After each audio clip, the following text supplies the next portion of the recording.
3 വർഷം നീണ്ടുനിന്ന പരാതിക്ക് 2 മിനിറ്റ് കൊണ്ട് പരിഹാരം കണ്ട് ആരോഗ്യവകുപ്പ് മന്ത്രി വീണ ജോർജ്. കരുതൽ സ്പർശമായി മാറിയ കരുതലും കൈത്താങ്ങും അദാലത്തിലാണ് മല്ലപ്പള്ളി സ്വദേശിയുടെ പരാതിയിൽ വേഗത്തിൽ നടപടിയുണ്ടായത്. കാണാമിനി പത്തനംതിട്ട മല്ലപ്പള്ളി താലൂക്കിലെ അദാലത്തിന്റെ വിശേഷങ്ങൾ.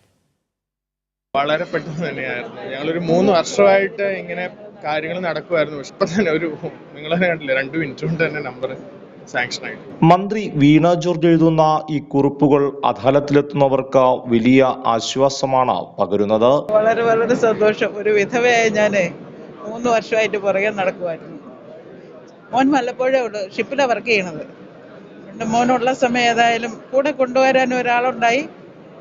എല്ലാം വളരെ പെട്ടെന്ന് നടന്നു. ഒത്തിരി സന്തോഷം. ദൈവത്തിന് നന്ദി പറയുന്നു. മല്ലപ്പള്ളി താലൂക്ക് അദാലത്തിൽ റേഷൻ കാർഡ് കിട്ടിയ ഈ അമ്മയുടെ വാക്കുകൾ കൂടി കേൾക്കാം.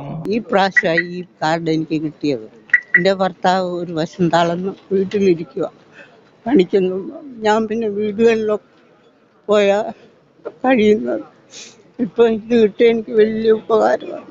എല്ലാവരോടും എൻ്റെ നന്ദി ഞാൻ അറിയിക്കുക. ആശംസാ പ്രസംഗത്തിൽ അദാലത്ത് എന്താണെന്ന് റാന്നി MLA പ്രമോദ് നാരായണൻ തന്റെ വാക്കുകളിൽ കൂടെ വരച്ചു കാട്ടി. കേരളത്തിലെ ഭരണ നിർവഹണത്തിന് മറ്റ് സംസ്ഥാനങ്ങളിൽ നിന്ന് വ്യത്യസ്തമായ ഒരുപാട് സവിശേഷതകളുണ്ട്. അധികാര വികേന്ദ്രീകരണം തന്നെ ഓരോ പൗരനിലേക്കും ഭരണകൂടം എത്തുന്ന, ജനാധിപത്യം എത്തുന്ന, വികസന അനുഭവങ്ങൾ എത്തുന്ന വിശ്വോത്തര മാതൃകയായിരുന്നു. അതിന്റെ തുടർന്നുള്ള ചുവടുവയ്പ്പാണ് കരുതലും കൈത്താങ്ങും.